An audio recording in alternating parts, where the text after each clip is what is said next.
Vamos a partir la clase de hoy día. Es la segunda parte de energía eólica que vimos la clase pasada. Vamos a ver hoy día las distintas componentes de los aerogeneradores, los controles que tienen, la clasificación, los componentes y los tipos de operación, ¿ya? Entonces, partamos con lo que vimos la clase pasada. Terminamos con esta figurita. Aprovecho de comentarles que revisé la clase y le hice unos cambios a la clase anterior porque me di cuenta al final, no sé si se acuerdan ustedes, que no estaban unas ecuaciones al final, que no eran muy complicadas tampoco, porque algo hablamos, pero que me di cuenta que no estaban. Así que lo que hice fue bajé la clase eólica 1, la corregí y la volví a subir. Entonces ahora debería estar todo bien. Vamos a seguir con nuestra idea de hacer clases de 45 minutos. Así que acabo de poner el timer ahí. Bueno, esta curva que tienen al frente ustedes, que es la curva, es una curva que tiene dos cosas. La azul, la de líneas rectas, firme, digamos, no la punteada, es la curva típica que entrega, con la cual teórica, con la cual uno trabaja con los aerogeneradores, que básicamente dice que hay una potencia, ¿cierto?, que es cero hasta un cierto valor de velocidad cuando se activa el aerogenerador, y ahí sube la curva en línea recta y después se mantiene constante la generación. Y hasta un valor máximo, que en este caso en la curvita ahí son 35 metros por segundo, y que esa velocidad de corte finalmente después se aumenta la velocidad de viento, el aerogenerador simplemente no funciona. Esa es la curva como teórica, ideal. En la práctica no es así, ¿cierto? En la práctica más bien lo que se sigue es la línea punteada, y va a depender de la característica de cada terreno o de cada localización, como vamos viendo en la clase de hoy día, cómo se da la real. Por supuesto, cuando uno tiene, si ustedes se ponen desde el punto de vista de los generadores y ustedes hacen la inversión en los generadores, ustedes siempre quieren o desearían tener que el aerogenerador funcionara a máxima potencia. ¿Por qué? Porque ahí venden la mayor cantidad de energía, y por lo tanto, si venden una mayor cantidad de energía, pueden ganar más dinero, ¿verdad? O sea, tener más utilidades, más ingresos. Entonces, lo que vamos a ver hoy día son los distintos elementos que hay que tomar en cuenta para llegar a definir los aerogeneradores, ¿vale? Y para definir básicamente cuál es el que ustedes van a ocupar. Vamos a partir con las componentes, que son como los elementos básicos que vamos a conversar. Yo sé que en este curso hay gente de muchas disciplinas, de mucha carrera, así que no le vamos a dar mucho a la parte técnica propiamente tal, en el sentido de irnos a la parte de las máquinas, como están ahí, sino que vamos a ver los elementos centrales que las pueden describir y que las van a servir a ustedes para darle los requerimientos a las máquinas. Y por supuesto cuando les toque hacer el proyecto, cotizarlas y ver los las distintas capacidades en megawatt, y después traducido eso en pesos, qué es lo que necesitan, etcétera, cuál es el equipamiento. Pero no vamos a entrar en mayor en detalle. Y vamos a trabajar fundamentalmente con la turbina de eje vertical, no vamos a trabajar con la turbina de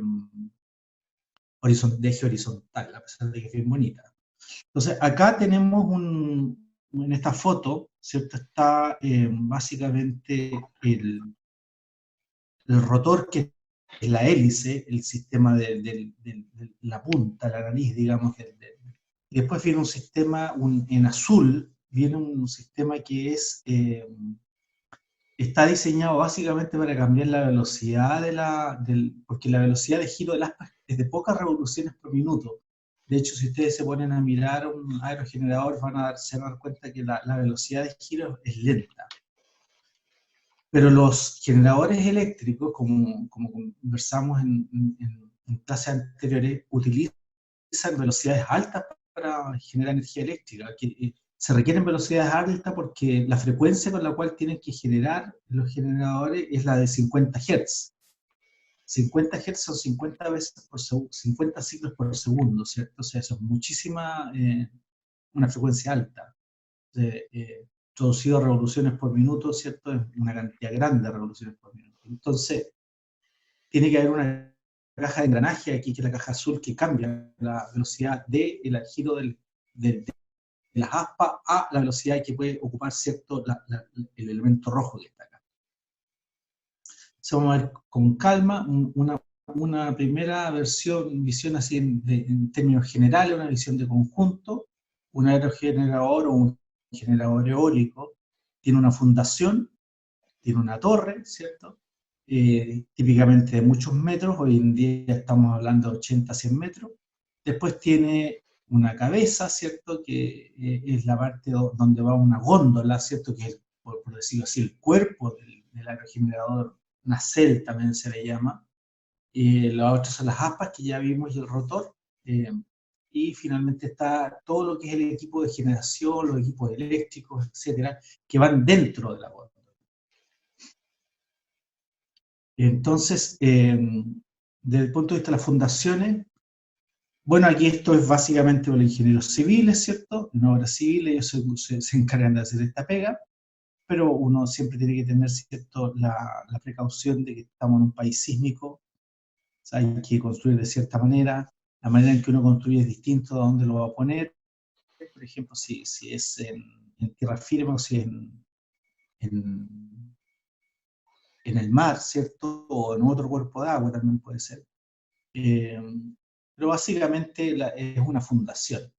Es interesante acá contarles que la fundación es algo que es un pedazo de tierra, ¿cierto? Entonces lo que hay que hacer, los dueños de los generadores tienen que comprar esa tierra, o sea, ese pedazo de tierra ustedes lo tienen que comprar en el proyecto.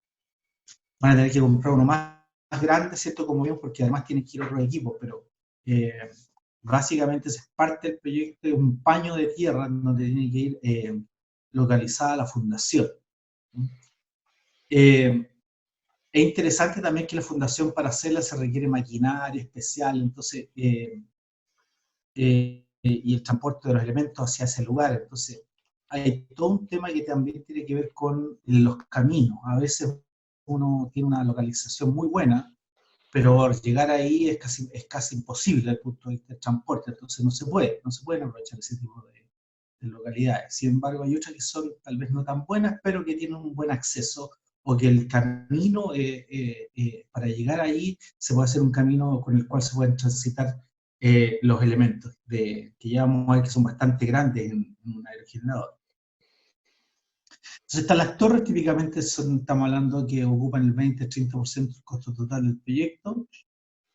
Tienen una altura, ¿cierto?, que va, no sé, desde los 50 ahora a los 120 metros aproximadamente, y una amplia variedad de torres de distintos tipos, ¿cierto?, metálicas, de hormigón, de acero tubular, etcétera. Eso es parte del proyecto. Después vienen las aspas, los rotores, estas son gigantescas, como pueden ver ustedes ahí. No sé si a alguno de ustedes le ha tocado ver esto cuando los transportan, pero típicamente los transportan en la noche, en las madrugadas, para que no interfieran demasiado con el tráfico, pero son gigantescas. Y es toda una maniobra, digamos, todo un proyecto de transporte, llevarlas de un punto a otro. ¿Se dan cuenta ustedes al tiro que por el tamaño de estas aspas no se da la vuelta, requiere un radio mínimo de vuelta, ¿cierto?, una curvatura mínima? Y eso ya impone unas ciertas condiciones para el camino, ¿no? Entonces, por eso uno no puede, por ejemplo, poner en la punta de los cerros, así en las alturas de las montañas, no es como, uno no puede llegar con estos equipos arriba, ¿no? Es muy complejo, muy caro. Entonces ahí tenemos una que es en la foto, es un rotor modelo Vestas. Vestas es la empresa, B90 se llama, que pesa 37 toneladas y tiene 45 metros de radio, gira a esa velocidad, que son 14,5 revoluciones por minuto. Se mantengan ese nombre porque ese número, porque después lo vamos a comparar con los motores eléctricos, cuánto es lo que necesita un motor eléctrico. Que no retengan tanto, porque de hecho aparece aquí mismo, está en la velocidad. Esto que está ahí acá ahora es dos vistas, ¿cierto?, de la góndola. En el lado izquierdo, que está como más esquemático, se puede ver está en el lado izquierdo el rotor, ¿cierto? Las aspas que giran y que hacen girar ese rotor, ¿cierto? Y que lo recibe, y esa energía cinética la recibe un primer eje que se llama el eje principal, que es la potencia directa que viene del viento al eje de la turbina. Esa fue la potencia que nosotros determinamos la clase pasada, que tenía una cierta función, que es la que tenemos, la que está puesta ahí, digamos, que depende básicamente del ángulo de paso de las aspas, que dijimos que cuando está en paralelo al viento es mínimo, y cuando está en posición 90 grados, digamos, es máxima la absorción de la potencia. Y después viene una caja de engranajes, que lo que tiene su rol es bajar las velocidades, o sea, aumentar las velocidades, para que sea aprovechable por la máquina eléctrica. Ahí tenemos un generador, por ejemplo, que lo que necesita es funciones del orden de 1500 RPM. Y vimos que los rotores están del orden de, qué sé yo, los 14, 15, 10, 20 RPM. Entonces tiene que haber un sistema que cambie la velocidad ahí, que es un sistema mecánico. También tenemos entonces un freno, ¿cierto? Que típicamente existe un freno ahí para frenar o enclavar la máquina. Y está el generador en color verde, ¿cierto? En el monito del lado izquierdo, en el diagrama del lado izquierdo, eh, que es el que va a generar la energía eléctrica que se evacúa en la torre. Ahí ven un ducto que hay ahí de color gris, digamos. Ese ducto lleva la energía eléctrica hacia abajo, lleva los cables hacia abajo. O sea, básicamente el generador está en la parte de arriba.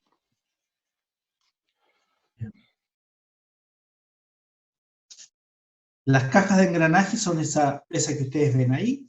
Una caja de engranaje es un sistema mecánico muy complejo, que lo que hace, en realidad la tarea es simple, es bastante simple de explicar. Cambia las RPM nomás, o sea, un sistema de engranaje ahí que cambia las RPM, pero lo tiene que hacer desde el orden de los, qué sé yo, 10, 20 al orden de los miles. Entonces, complejo pero ese es el mecanismo, y esas son las máquinas, para que ustedes tengan una idea. Entonces, además los aerogeneradores tienen un montón de instrumentación que es esencial para tomar los datos del viento, ¿cierto? Que típicamente están en la parte de adelante de la nariz. Están los anemómetros, que son los que sirven para saber cuál es la velocidad del viento. Están las veletas, ¿cierto?, que sirven para saber la dirección del viento. Ya sabemos que la dirección del viento cambia, ¿cierto? Están los barómetros para medir la presión, ¿cierto? Y los termómetros para medir la temperatura. Pero en términos así como muy esquemáticos, abajo hay un modelo inercial, un modelo mecánico, si ustedes quieren, de lo que estamos hablando. Hay una inercia, ¿cierto?, que es el sistema del rotor y de las aspas. Después ese sistema inercial se conecta a través de un eje, ¿cierto?, que tiene una cierta constante de amortiguación, ¿cierto?, que está determinado ahí por KW y DW, y le transmite una potencia al sistema de engranajes, ¿cierto?, que le cambia la velocidad de 1 a n, ¿cierto? ¿Cómo estuvo? ¿Aló? Hay alguien que tiene Ya, ahora no lo tiene. Alguien se desmuteó en forma automática, parece. Bueno, en fin, entonces lo que les contaba es que este sistema que está acá es un sistema mecánico bastante simple. Si ustedes ven el modelo acá, es un modelo que tenemos aquí en esta parte, aquí lo voy a destacar con azul. Esa inercia es la que representa justamente acá, ese sistema de acá, el sistema de la hélice, lo estoy dibujando. Y el sistema que está acá, del generador, ¿cierto? Es el que va, la parte que conecta al generador que va ahí adentro, ¿cierto? No lo vemos, pero va ahí adentro. Eh, y lo que está entre medio, ¿cierto? Con negro, es simplemente el cambio de engranaje que cambia la razón 1 a n, que va más o menos de 10 a 1000, ¿verdad? O sea, estamos hablando de 1 a 100, más o menos la razón del cambio de velocidades. Eso es básicamente lo que hace este modelo, para que ustedes entiendan. Nosotros no vamos a ir en detalle a modelar esta cosa, eso es materia de cursos más avanzados, simplemente yo quiero que ustedes entiendan que esto tiene una representación eléctrica y una representación mecánica. Para contarles la historia al final al tiro, además vamos a tener no solo un generador, un aerogenerador, sino que vamos a tener un parque, porque vamos a tener muchos aerogeneradores. Los aerogeneradores se componen de parques de 10, 50, 100 aerogeneradores. Entonces, los modelos que vamos a utilizar, que se utilizan en ingeniería, son de distinta complejidad y toman en cuenta todas estas cosas. Pero básicamente se requiere 4 tipos de modelos. Uno que es el modelo del viento. Necesitamos el modelo del viento porque nos interesa predecir cómo se va a comportar nuestra máquina durante el día. De hecho, por ejemplo, a los generadores les piden que hagan una predicción de cuánto van a generar durante el día. Cuando ustedes están conectados operando un generador eólico, por ejemplo, ahora en el sistema interconectado central, el operador del sistema interconectado central les exige a ustedes que hagan una predicción de 3 horas, de 6 horas y de 12 horas en adelante. Entonces se requiere un modelo del viento. Tenemos un modelo aerodinámico que representa cómo se van a comportar las aspas, ¿cierto? Cómo van a capturar la potencia de las aspas. Y después tenemos un modelo mecánico, que es este sencillito que yo les mostré recién, ¿cierto? El modelo de las inercias ahí. Y después tenemos un modelo eléctrico, que es el modelo de todo lo que tiene que ver con el generador eléctrico para generar energía eléctrica a partir de esta energía cinética que recibe en el eje. Y acoplado con todos estos modelos hay unos controladores que son los que controlan el comportamiento de esta máquina muy compleja que se llama Wind Turbine, por eso está WT ahí. Y un modelo de la red eléctrica, para ver cómo se está inyectando la energía. Entonces, es una cosa compleja, nosotros no vamos a ir en detalle en esto, pero me interesa que sepan que existen estos modelos. Entonces, hilando un poquito más fino ahora en el sistema que habíamos visto, ustedes ven ahí que en realidad, aparte del sistema ahora están las aspas ahí, ¿cierto? Aparece lo que se llama ahí arriba en el dibujito una palabra que dice pitch. P-I-T-C-H. Ese PITCH es un sistema de control que mueve, ¿cierto?, la inclinación de las aspas. O sea, el ángulo de las aspas. ¿Ya? Y después, ¿aló? ¿Alguien tiene una...? Ah. De nuevo alguien se desmutió. Ahí puede mutearlo a todos, profe, y después que se desmuteen, porque aunque puede ser que haya entrado, no sé. All. Current and... Ya, listo. Muchas gracias. Lo muteé.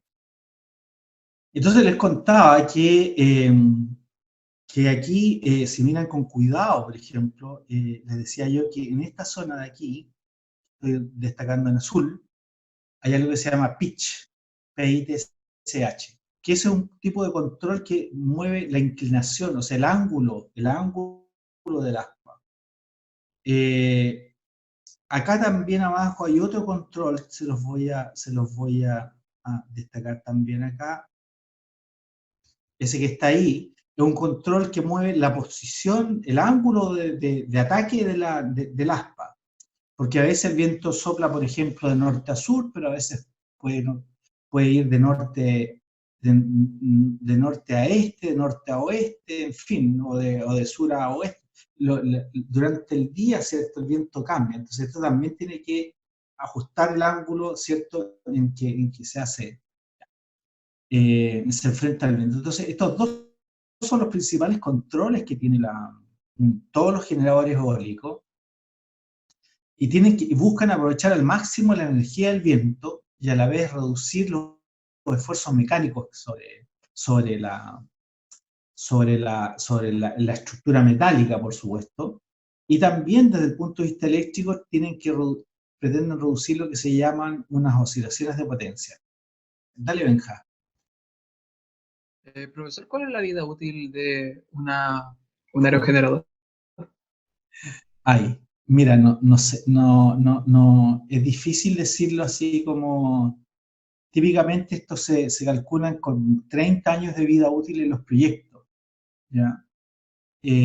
Pero en general, dependiendo de las mantenciones, pueden durar mucho más. Yo sé que los más viejos que tenemos nosotros, o sea, los que existen en Alemania, todavía están funcionando, los de Dinamarca, y eso ya tienen 40 años fácilmente. ¿Ah? Dependiendo del tipo de mantención, hay mantenciones que le pueden extender incluso la vida útil, que están diseñadas para extender la vida útil. Entonces, por ejemplo, un aerogenerador puede que teóricamente tenga 30 años de vida útil, pero si tú le haces un cambio, por ejemplo, de aspa, o de, qué sé yo, del motor ahí adentro del generador eléctrico, etcétera, tú le puedes ampliar la vida 5 o 10 años más, ¿no? Entonces, pero típicamente estamos hablando de ese orden, 20, 40 años más o menos. Ese es el rango de la vida útil de un aerogenerador. ¿Y solo por curiosidad, se sabe cuál es el componente que más se desgasta en esa vida útil? Difícil, claro, no tengo el dato, fíjate. Lo que pasa es que claro, aquí depende del lugar, por supuesto, ¿cierto? ¿Qué es lo que más se desgasta? Típicamente, por ejemplo, cuando estamos hablando de qué sé yo, los generadores que están en operación en el mar, en los offshore, o los que están cerca de la costa, típicamente lo que más se les degrada son las partes metálicas, la parte que tiene que ver con los motores, la parte que tiene que ver con las carcasas de los motores, con la sujeción de los motores. Eso es lo que sufre más. En el lado por otro lado, en el caso de que tenemos, por ejemplo, los que tenemos en el desierto, lo que más sufre ahí son las partes móviles que tienen que ver con los engranajes. Ahí típicamente la que más sufre es la caja de intercambiador de velocidades. Esa es la que resiste o recibe directamente el mayor impacto. Porque a pesar de que estas cuestiones son selladas, en realidad nunca hay un sello del 100%. Siempre hay algún lugar por donde se cuelan. Y no sé si ustedes saben, pero nosotros, por ejemplo, en el caso chileno, tenemos en el norte un polvillo que es muy típico, que se llama la chusca, que la gente que ha trabajado en el norte con cosas móviles se da cuenta rápidamente, porque es un polvo muy, muy, muy delgado que se mete en cada una de las partes móviles. Y, por ejemplo, la gente del ejército sufre mucho con los tanques, con todo el material de guerra móvil, digamos, rodante. Rápidamente entran en complicaciones. Entonces, dependiendo de la localización, yo diría que es lo que se va a gastar más. Ya. Gracias. ¿De qué? No, gracias a ti por la pregunta. Entonces, el control de orientación, como les contaba yo, que se llama yaw control, YW, tiene como objetivo simplemente seguir el viento. ¿Ah? Su objetivo la máxima eficiencia, evidentemente, se logra cuando el aspa es perpendicular al viento, ¿cierto? Aquí viene el campo de viento y el aspa es perpendicular. Porque si el aspa está con algún ángulo y viene el viento para acá, se le hace un esfuerzo adicional a la sujeción del rotor. Entonces se introduce un torque adicional que uno no quiere, porque le echa a perder la vida útil. Uno siempre quiere que el torque, o sea, que el campo de viento enfrente de manera perpendicular al área que produce las aspas, ¿no? Entonces para eso está este yaw control. Ahí está una rosa de los vientos, que la saqué por ahí, ¿no? Para tener una ilustración, pero como pueden ver, los vientos ahí que están, los campos de viento, ¿cierto? Que en este caso están representados por el área azul, cubren los 360 grados. O sea, esto tiene que girar 360 grados para aprovechar al máximo la energía eólica. El otro control que es el más importante uno de los más importantes del generador eólico es el control de paso, o el pitch control, que básicamente el que tiene que ver, ahí está denotado con las flechitas rojas, ¿cierto? Que gira el ángulo de ataque, digamos, de los aerogeneradores, que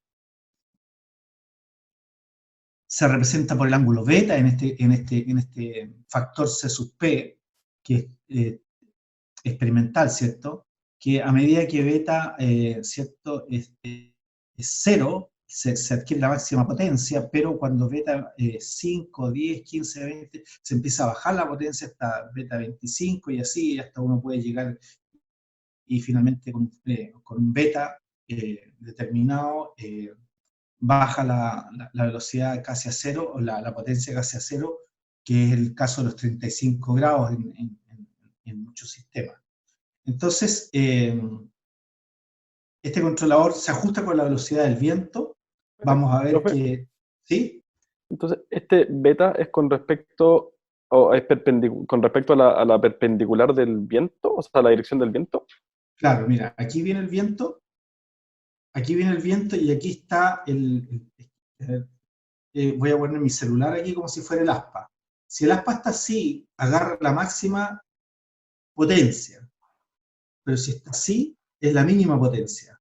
Ya, perfecto. Sí, sí. El ángulo es ese ángulo. Ahora, esto que yo lo representé así con este celular, en la práctica es un aspa, es una de las aspas y eso tiene yo he tenido la suerte de estar incluso adentro de una de estas aspas. Es una cosa aerodinámica impresionante. O sea, la forma que tiene el aspa es una forma muy, muy especial. Es una forma que tiene que el objetivo es aprovechar al máximo, y hay un efecto a medida que parte el grosor, ¿cierto? Se va haciendo más pequeño en la punta. Ahí se produce un diseño muy especial. Entonces, por eso no es que sea de 0 a 90, como uno lo pensaría, ¿te das cuenta?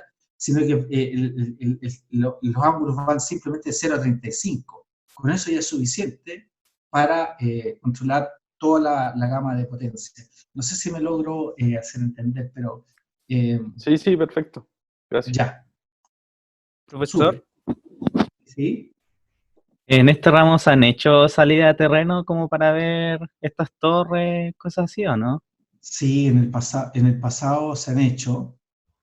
No sé si lo vamos a hacer ahora en realidad con las condiciones que hay. Yo lo veo complicado, así para serte bien honesto. De parte para conseguirse el chofer va a ser complicado. ¿Ya? Déjame darle una vuelta, pero lo veo, o sea, así de buena primero lo veo complicado. ¿Ah? Ya, gracias. Pero sí, fundamental. Entonces, dependiendo de los factores que ya vimos, ya de los ángulos, ¿cierto? El ángulo de ataque, el ángulo que tiene la beta, ¿Profe? también, sí, Disculpe que la interrumpa, pero ¿puede repetir de nuevo es que no entendí la diferencia entre el pitch y el control y yo? Y yo Ya, control. mira, sí, ya lo explico al tiro. Mira, el yo control, este que estamos viendo ahora, simplemente sigue la dirección del viento, de dónde viene el viento. Por ejemplo, si el viento viene norte a sur, el aspa, supongamos que mi lápiz acá es el que sigue la dirección del viento. El viento viene para acá, entonces yo siempre quiero que esté perpendicular las aspas, ¿ya? Que serían como mi mano acá. ¿Se ve mi mano, no? ¿Se ve? Ya. Pero el viento cambia a veces de dirección. Por ejemplo, que si en la tarde el viento va a tener esta dirección, por ejemplo. Y yo tengo que mover el aspa para de nuevo que sea perpendicular. Y después puede que vuelva a la condición inicial y tengo que girar. ¿Se da cuenta que tengo que hacer este giro? Ah, ya, creo que ya entendí la diferencia. Ya. El que hace esa pega se llama yo control, que es sobre todo el aspa. Sobre todo el aspa. Ya. En cambio, este otro de acá es sobre un aspa en Sí, particular. sí. No ya, perfecto. Ya, gracias. ¿De qué? Bueno, entonces le decía que tiene que haber control de la potencia, por supuesto, también depende de la velocidad del viento, ¿cierto? Que no controlamos, pero depende de la velocidad del viento. Entonces, para cada velocidad del viento, existe un valor de la velocidad rotacional de la turbina que permite lograr la máxima conversión de energía. Eso se llama capturar la máxima potencia posible de extraer del viento. Se llama Maximum Power Tracking. Así, Maximum Point of Power Tracking, así se llama, MPPT. Entonces, es un sistema de control que, miren, yo en realidad me siento contento que ustedes entiendan como intuitivamente cuál es la idea. La idea es que para cada velocidad de viento, ¿cierto? Yo voy a ajustar mi máquina para extraerle la máxima potencia. ¿Ya? En todo momento, aumenta la velocidad del viento, tengo que cambiar un poquito el ángulo para que la máquina se vuelva a ajustar a esa máxima velocidad. O sea, se operan los generadores eólicos de manera tal de siempre extraer el máximo potencia posible del viento. Entonces, de hecho, para ahí hay una curvita, ¿cierto? Todas las turbinas eléctricas tienen esto incorporado. O sea, todas las turbinas eléctricas tienen, todo generador le lleva, por decirlo así, un control que se dedica a que siempre estemos extrayendo el máximo potencia del viento, ¿ya? Que se llama MPPT. ¿Ya? Entonces, ¿cuántos tipos de generadores hay? ¿Cuántos tipos de generadores eléctricos hay? Hay varios tipos de generadores eléctricos. Yo no les voy, o sea, yo sé que ustedes no son eléctricos y en realidad para entender bien cómo funciona cada una de las cosas eléctricas deberían estar con cuarto año de ingeniería eléctrica. Así que simplemente yo les voy a contar esto para que sepan el lenguaje, para que sepan el tipo de máquinas que hay, ¿ya? Simplemente. Entonces, los primeros generadores que se inventaron para aprovechar la energía eólica se llaman así, generadores de inducción con velocidad fija. Punto. Así se llaman, ¿ya?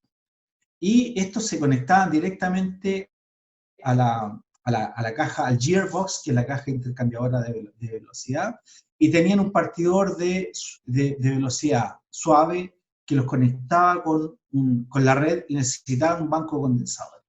Ya, estos eran los primeros y llegaron a Chile también. Y en el mundo fueron los primeros, pero en realidad los que se usan más ahora son los de velocidad variable, generadores de inducción con velocidad variable, que están ahí, que es el generador de inducción con velocidad fija, hay otros con velocidad variable, y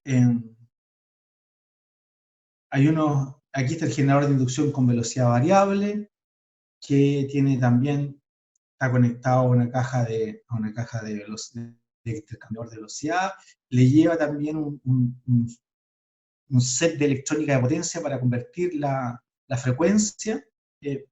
No les quiero quiero que sepan nomás que existen estos, ¿ya? Y finalmente acá tenemos los generadores de inducción a velocidad variable, y en el caso B, que está acá en el lado derecho de su pantalla, está el generador de inducción doblemente alimentado. Estos son los más sofisticados. El generador síncrono del rotor de imanes permanente y un generador síncrono del rotor bobinado. Estos son los típicos unidades o formas que hay. Entonces, generador de inducción de velocidad fija, generador de inducción de velocidad variable y generador síncrono. Esos son los 3 tipos de generadores que hay, los 3 tipos de máquinas. Nosotros nos vamos a tirar con lo que se usa hoy en día en el mundo, que es los generadores de inducción a velocidad variable y los generadores sincrónicos. Esos son los dos, síncronos. Esos son los 2 tipos de máquinas que se utilizan. Aquí vemos un generador, una vista de un generador doblemente alimentado. Encuentro espectacular esta foto yo. No sé si la miran con cuidado, hay un tipo parado ahí, ¿lo ven? Yo no sé si esa cuestión fue real o no, o un montaje, ¿no? Pero yo no lo haría jamás, eso les digo al tiro. Oiga, profe, y para hacerle mantención a estos aerogeneradores, ¿se suben hasta allá o bajan las Claro. hélices? ¿Cómo lo hacen? No, se sube. Se suben los locos. Sí, se sube. Se cuelgan tal cual se limpian los edificios y se descuelgan con cuerda como y van rapeleando y limpiando. Unos amigos han trabajado en eso. Igual que Sí. limpian los edificios, los vidrios de edificios, limpian la aspa y limpian todo. Sí, porque si te subí un aspa, puedes girar mientras estás arriba. No, se frena, no, se la dejan clavada. No. Claro, si se le va el enclave ahí, no, es que a la escoba. No, se dejan enclavadas y me da vértigo solo de mirar esa foto a mí, la verdad. Yo jamás haría esa técnica, pero bueno, me tocó subir una vez a una de esas. No sé si ustedes se dan cuenta de la torre, ¿cierto? Circular, tubular que tenemos acá. Esa, estamos hablando de subir 120 metros, ¿ah? O sea, no es poco. Entonces, por supuesto que hay algunos que tienen sistema de ascensor, ¿cierto? Sistema motorizado, pero hay otros que son más antiguos y tenéis que subirte así nomás.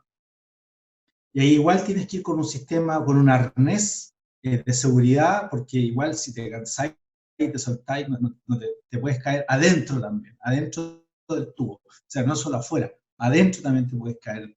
A eso iba mi comentario. Entonces también hay sistemas de seguridad adentro. Entonces, Profe, igual a pesar de todo, puede colapsar las aspas, ¿no? En el sentido de que si hay mucho viento y no alcanza el sistema de control, que gire sí, de todo. no, y queda la escoba y se vienen abajo, sí. No puse esa foto aquí, pero hay hartas fotos. Mira, si te metes en internet, vas a ver que hay un montón de fotos de hélices colapsadas. Incluso se producen incendios también, espectaculares, porque a veces se recalienta la parte eléctrica y se produce un cortocircuito y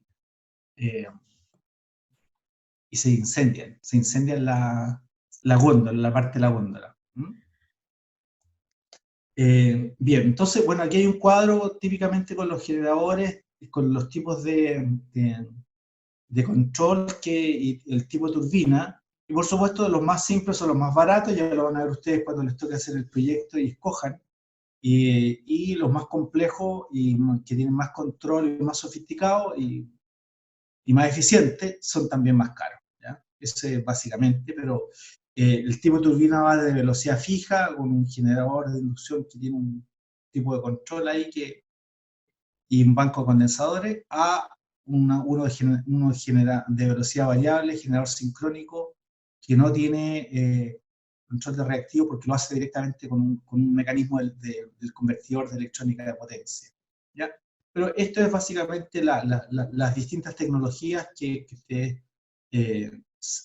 se utilizan. De lo otro que les quería hablar es que los parques eólicos en realidad eso es en verdad lo que uno tiene. No tiene un generador, sino que tiene un sistema de generadores, que es lo que está ahí. Yo lo voy a destacar ahora con azul. Esto que está acá, este es el parque.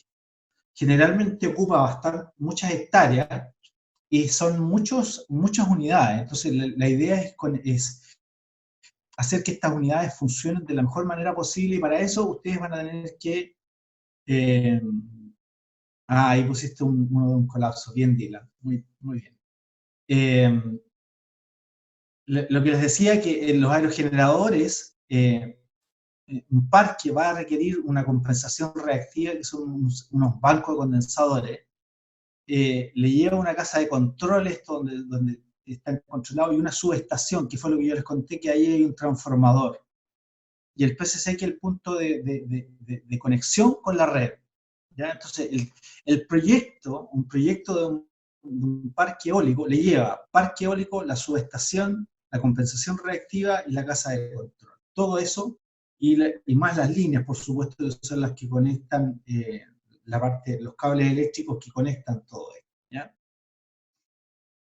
Aquí hay uno que es una foto muy hermosa, que yo lo tomé en algún minuto, que es un parque eólico en las turbulencias que se produce de un parque eólico offshore que está en un plano de agua. Imagínense, esto está en un plano de agua, o sea, solo viento nomás, solo viento y la turbulencia que se utiliza. Entonces, la turbulencia de los primeros, por supuesto que afecta a los que están más atrás. O sea, el que está más atrás ya no recibe el viento tan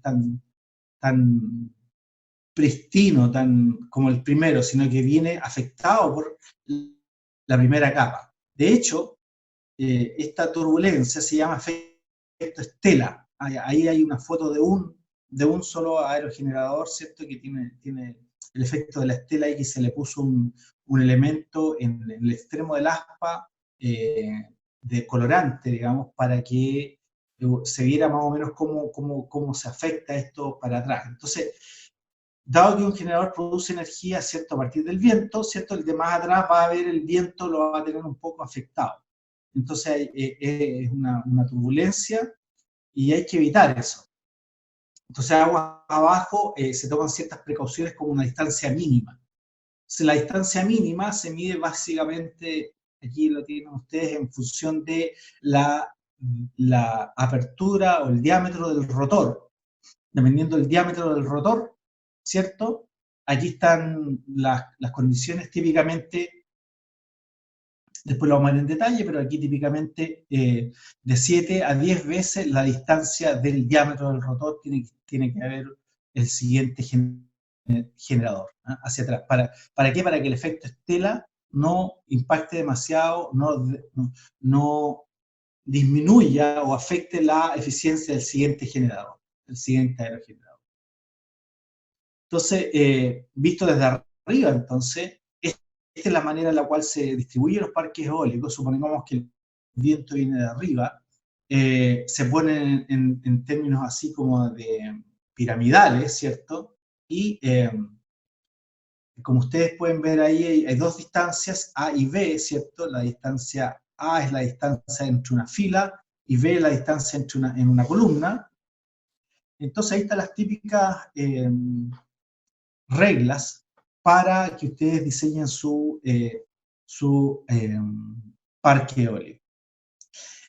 Esto que está acá es una regla empírica que funciona y que está en algunos manuales, ¿cierto?, de cómo instalar parques eólicos. Sin embargo, si ustedes van a hacer una inversión grande, por ejemplo, supongamos que van a tener, qué sé yo, 100, 150 aerogeneradores, en una superficie dada, lo que más les conviene ahí es contratar un estudio y hacerlo al detalle. Y esto se hace, o sea, se simula el campo de viento, se simula el comportamiento de los regeneradores, y se va viendo cuál es la localización óptima ahora de todos, ¿ya?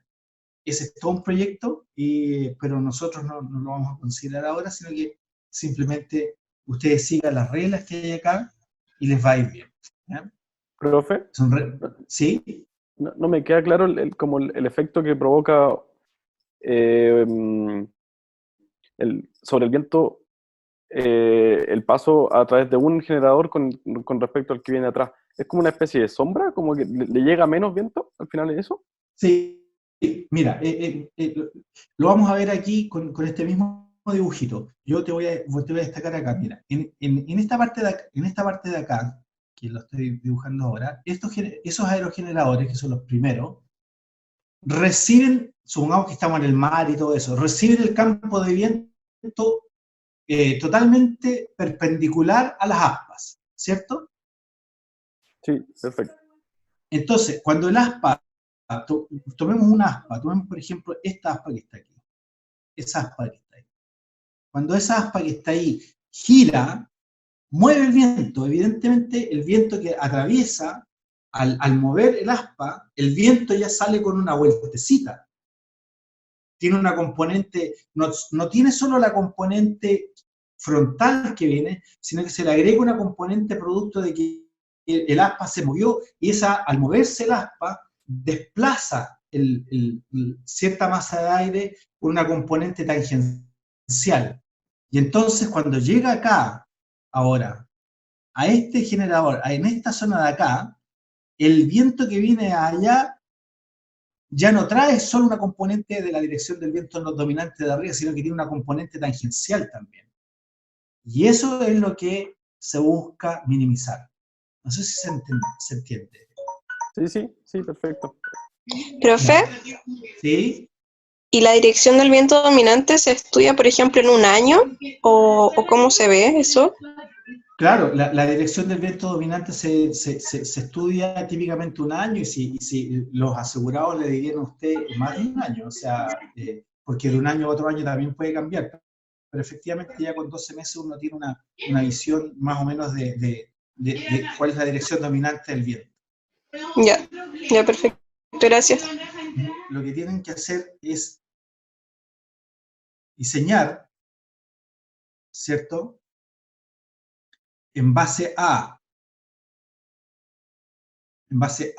la potencia del viento, ¿cierto? ¿Cuál es el tipo de aspa que ustedes van a usar, o sea, el tipo de aerogenerador, perdón, que van a usar, y cuántos, y dónde lo van a poner, ¿ya? Supongamos que ustedes van a hacer un parque, qué sé yo, de 10 megas, entonces esos 10 megas lo pueden hacer con, qué sé yo, 10 unidades de 1 mega, lo pueden hacer con 5 unidades de 2 megas, etcétera. Entonces tienen que ir viendo ahí, jugando con cuáles tienen más eficiencia, usando, por supuesto, la potencia generada por cada generador, la cual van a determinar ustedes de nuevo con la disponibilidad del parque eólico que tienen. Que es lo que están haciendo ahora. Yo espero en la tarea que están aprendiendo a usar el simulador, ¿cierto? Para ver cuánto es el campo de viento, ¿cierto? Que hay en cada lugar. Ya. Con eso termino yo mi parte y abrimos los micrófonos aquí si alguien quiere hacer alguna consulta, comentario. ¿Usted sabe cuántos parques eólicos más o menos hay en Chile?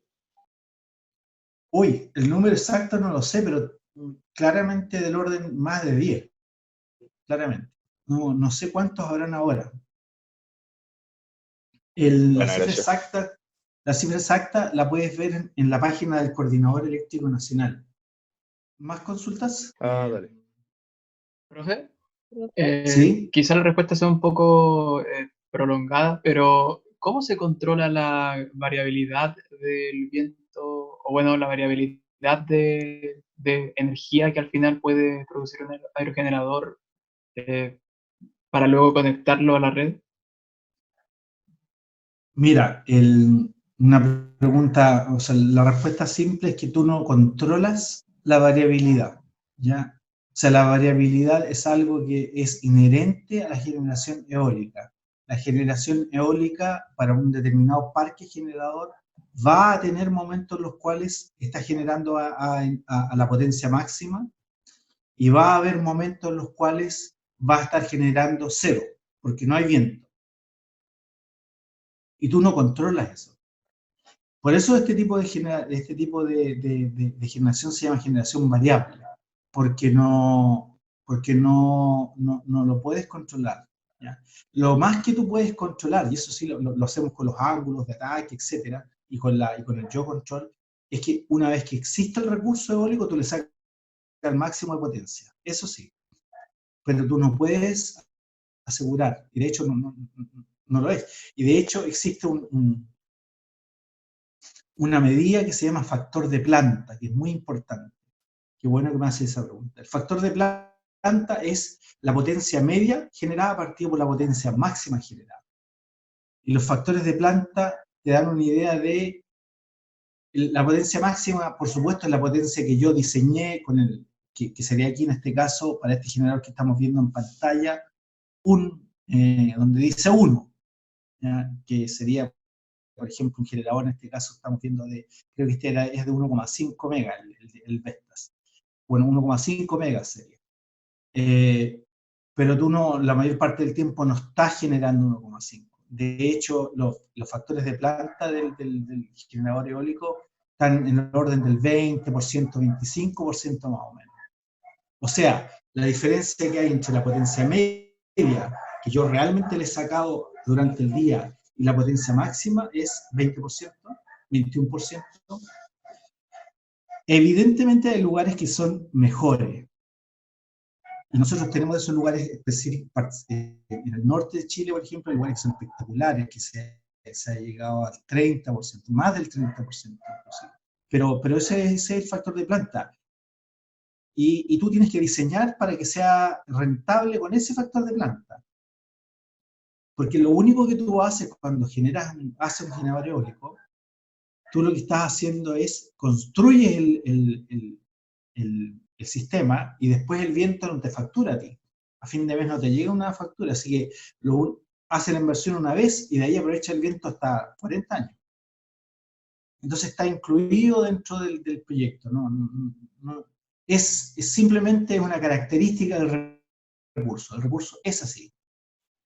Sí, pero la pregunta estaba más destinada a cómo se controla esa generación variable, como la variación de energía al final producida, cuando el coordinador eléctrico a las distintas plantas les asigna una cantidad a inyectar. Muchas gracias por preguntarme. Muchas gracias. No, a los generadores eólicos, la orden, o sea, en general los generadores eólicos generan todo lo que pueden. Lo que a veces ocurre es que por razones, qué sé yo, de alguna emergencia o una condición transitoria, o porque simplemente la línea de transmisión se saturó y no puede llevar más energía, le dicen a un generador eólico, baja la energía, está generando mucho, en vez de 100, bájate a 80. Y ahí le cambia el angulito y le baja a 80. Eso pasa. Pero un generador, se supone, eólico, siempre está generando a máxima potencia. Pasaría lo siguiente, si del centro de control le dicen al generador, oye, genera más, el aerogenerador le responde, oye, pues si no hay más viento, no puedo generar más. Yo también tengo una duda. ¿Son la mayoría de los aerogeneradores de 3 aspas? Sí, todos. ¿Y por qué? Todos son porque ese es el óptimo, desde el punto de vista de los costos y desde el punto de vista de la eficiencia. Se probó mucho. De hecho, no sé si usted se acuerda de la clase pasada, de hecho partieron con 360, creo, aspas. Y así se fue disminuyendo, y finalmente se llegó a que el óptimo son 3, desde el punto de vista aerodinámico y de eficiencia para la generación. Está ahí. Es como una característica del recurso eólico. Entonces es por experiencia. Es por experiencia, claro. Ok, gracias. 4 aspas también funcionan y 5 también funcionan. El tema es que son más caras, tienen que invertir más aspas, cada aspa es muy cara, el mínimo es 3.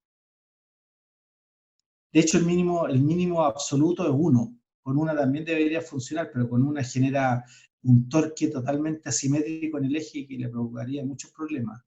2 aspas también funcionan, giran, pero la estabilidad que logran no es igual que la de 3 aspas. Ya con la de 3 aspas se consigue la estabilidad necesaria para que funcione bien la maquinaria que produce energía eléctrica.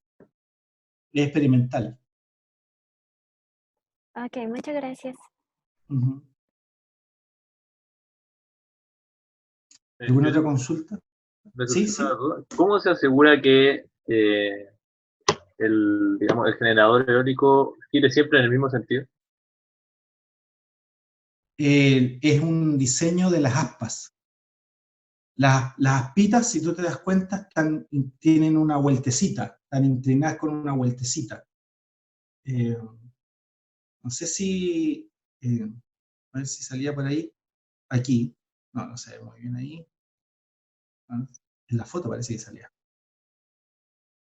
Es como una hélice. Sí, pues como una hélice, exactamente. Bueno, ahí tampoco se ve la foto. No, pero ahí algo se ve en la foto. Se ve que la puntita tiene tiene un ángulo girado. O sea, ¿dónde habla?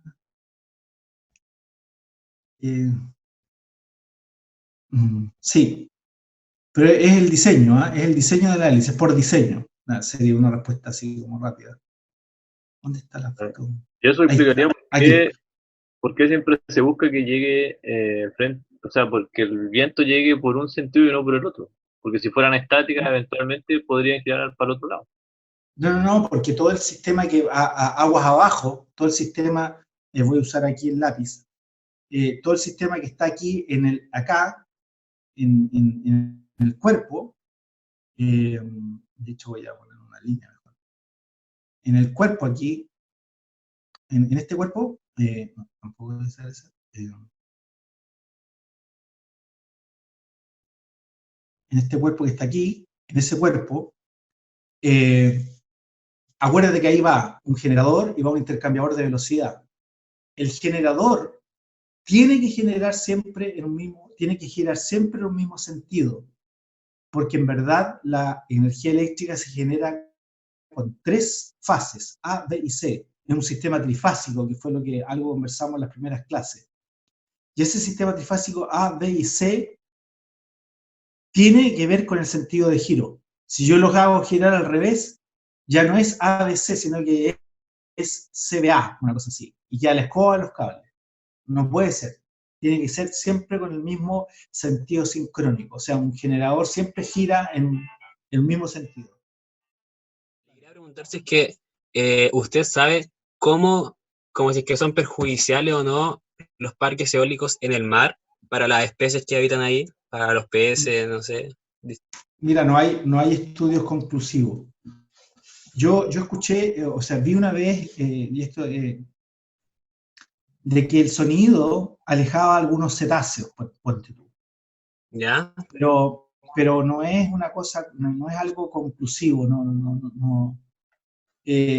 Ahora, en forma intuitiva, por supuesto, si hay algo ahí está perturbando de alguna manera la fauna marina, por supuesto, porque emite una cierta frecuencia.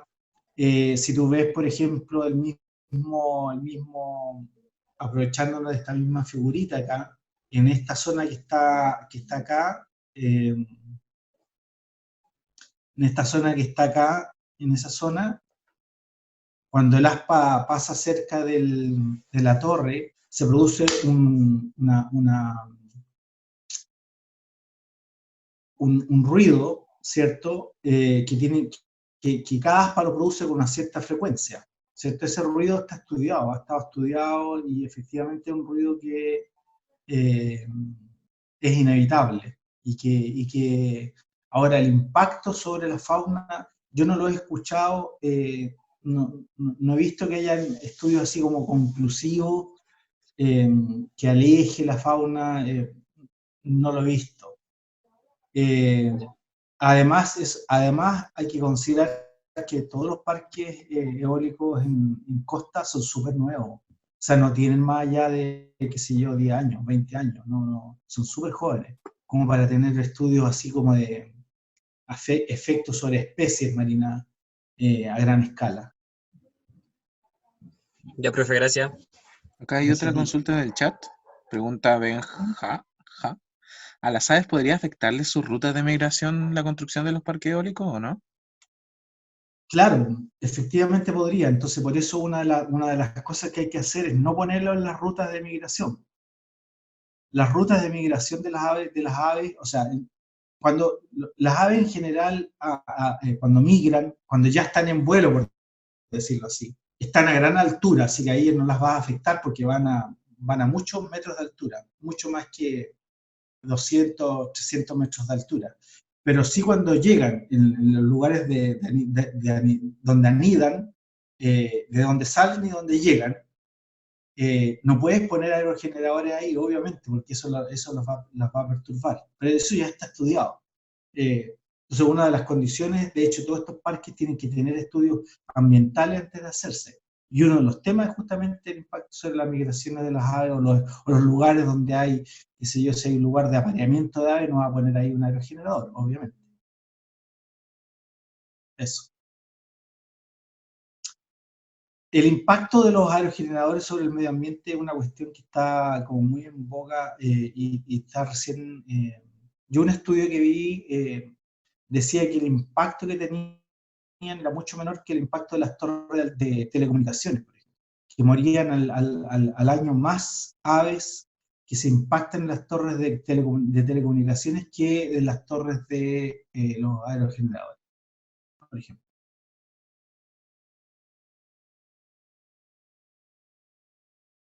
El otro impacto que tienen es visual, es un impacto que efectivamente a ciertas culturas les gusta, a los españoles les gusta por el tema del Quijote y todo eso, toda esa historia por ahí le entró y ningún problema. Pero hay otras culturas que no les gusta que en el horizonte hayan cosas móviles. No sé, eso ya es cosa de cada cultura. Por supuesto, si estamos en Isla de Pascua, no vamos a poner un aerogenerador al lado de los Moai. Es una cuestión también, hay que respetar esas cosas. O sea, pero sí, hay que hacer un estudio completo. Eso es lo que, volviendo a una de las clases que digo anteriormente, cuando uno hace este tipo de proyectos, tiene que considerar todo, o sea, el impacto sobre la flora y la fauna, pero también sobre las personas, las sociedades, las culturas, etc. ¿no? Eso pesar.